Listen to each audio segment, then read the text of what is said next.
It is Thirsty Thursday, and it's almost 11 o'clock at night, and there are still 60 more minutes left in the day. And that's all that matters. There are Thursdays where I think about when am I going to put up this tripod, turn on this camera, and share a few words. And today was one of those days. Action-packed day, a lot of stuff going on, focusing on top priorities, but knowing that there has to be some time during the day, typically in the evening, if you've noticed, where we do this. So what I thought I'd do tonight is take you into my reading area where I like to read books, many books that you can't see, and of course a few here that you can see. And what I wanted to do tonight was really take you through a couple of books that are near and dear to me.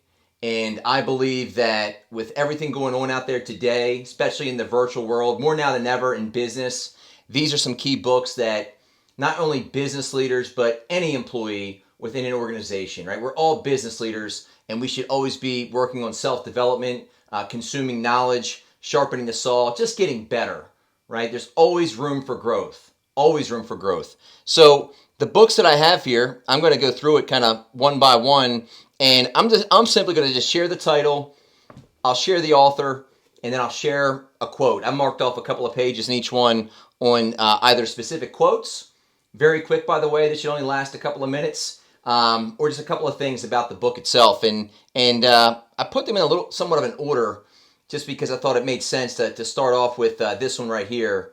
And it's called The Leader Who Had No Title by Robin Sharma.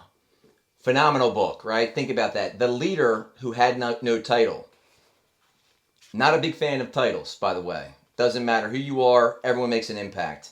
And inside of this book, love this one, the most single ingredient in the formula of success is knowing how to get along with people.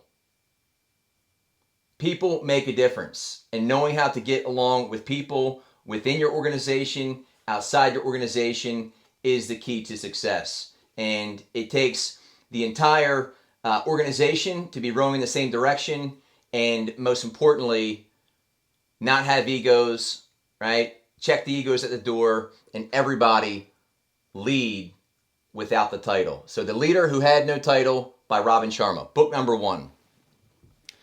Book number 2, another good one.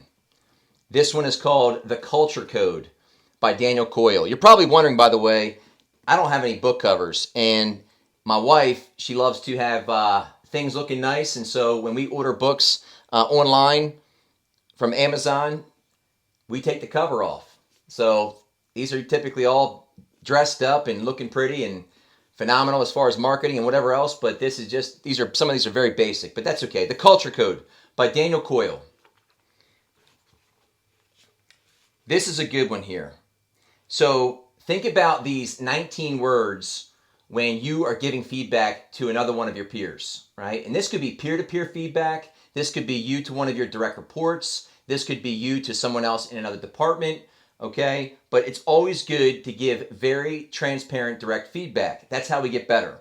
So these 19 words, I'm giving you these comments because I have very high expectations and I know that you can reach them. I'm going to repeat that one again. I'm giving you these comments because I have very high expectations and I know that you can reach them. So what does this do? When you look closely at this sentence, it breaks it down to 3 different things.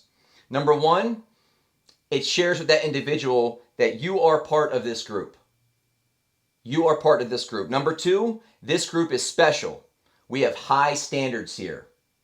High expectations, high standards. We hold each other accountable. Number 3, I believe you can reach those standards. Belief in your people. Building a strong culture. The Culture Code, Daniel Coyle. Well, one of the most important, if not the most important ingredient inside of building a rock-solid culture within your organization is the infamous 5-letter word trust. And this happens to be The Speed of Trust by Mr. Stephen Covey.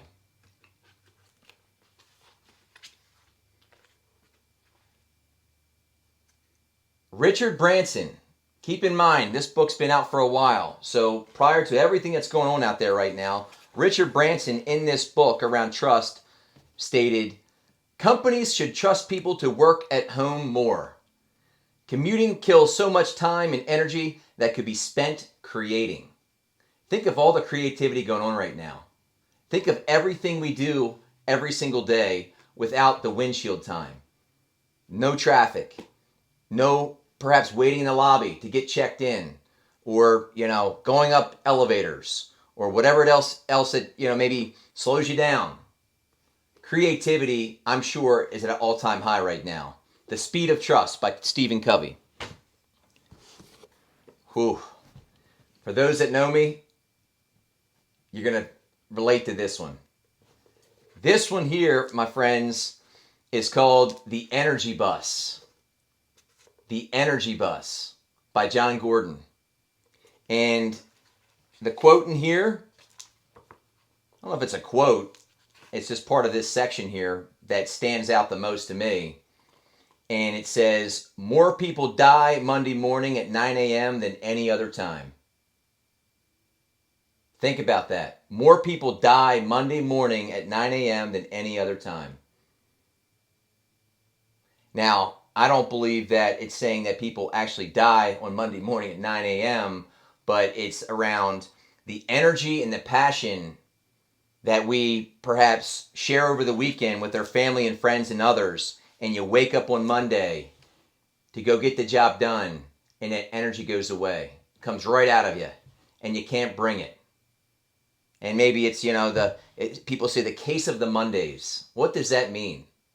Right? Every day should feel like, Friday, or whatever day makes you feel good.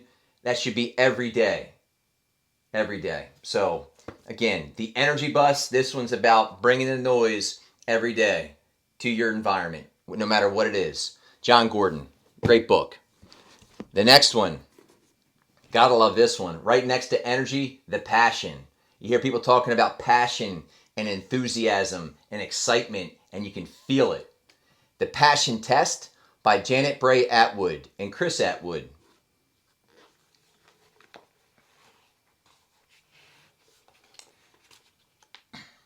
When you feel truly passionate about something, you will always have the ability to create it in your life. Right? When you feel truly passionate about something, you will always have the ability to create it in your life.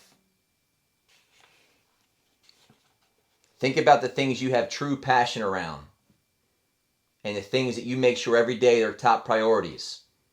Bring it every day. The Passion Test. Almost there, folks. I know this is a rather long one, but I'm fired up tonight, and I know we're winding down, and we're going to call it a night here shortly. But this is big right here. Reading, consuming knowledge. Multipliers. This is another good one. Who's read this one, by the way? If you've read this book, the Multipliers, drop a comment in the post this evening or tomorrow when you wake up. Multipliers, written by Liz Wiseman. I'm going to grab a few sections out of here. Really, I'll summarize. Grab two things here. It's called the multiplier formula. Okay, the multiplier formula talks about the know-it-all versus the challenger. So think about that. The know-it-all versus the challenger. And that could be maybe outside of the workplace. That may be on the home front, trying to problem solve or do something with your family or maybe your neighbors or wherever, right? But the know-it-all versus the challenger. Know-it-alls give directives that showcase how much they know. As a result, they limit what their organization can achieve to what they themselves know how to do. Versus the challenger. Challengers define opportunities that challenge people to go beyond what they know how to do. Again, challengers define opportunities that challenge people to go beyond what they know how to do. Get outside of the comfort zone. Multipliers. Finally, this book has nothing to do with the 6 books in that stack. And someone recommended this book to me the other day. In fact, it was Nicole Taylor. Nicole, so if you're watching this, thank you. It's called Confessions of a Funeral Director. How Death Saved My Life by Caleb Wilde. Confessions of a Funeral Director. You're probably wondering, Tom, what are you talking about? What's that all about? What's that have to do with anything? Well, I'm going to share a fun fact. I grew up in a funeral home, lived in a funeral home. My family, my uncle, my father, my mother, my grandfather, my cousin, they're all in the business. When holidays come around, guess what? We're typically in a funeral home, celebrating with more family members. Half residential, half business. And this is the book I'm actually currently reading now, and I'm almost finished. And the reason why I bring this book up is because I'm asked the question all the time. Okay, why did I not go into that business? And I'm not going to share that with you on Thursday. But what I will say is this. Growing up as a kid, sitting in the kitchen area with a speaker on the wall, listening to different services of people that passed away and lived a great life, and it was a celebration, and people's lives who were cut short, tragedy, and all the great things people did along the way, leaving their legacy. What I recognize is that life is very short for all of us out there. And there's a quote out there, I'm sure you've heard this one before, so I'll end it. It's not in this book, but it's something that's just near and dear, in that life is not a dress rehearsal, right? The curtain is up, we're on the stage, and we've got to go out there and give it our best shot. I've also heard the quote, Jeff Martin, he likes to put it out there on social media, you only get one lap. This is it. You get one lap around the track. That's all you get.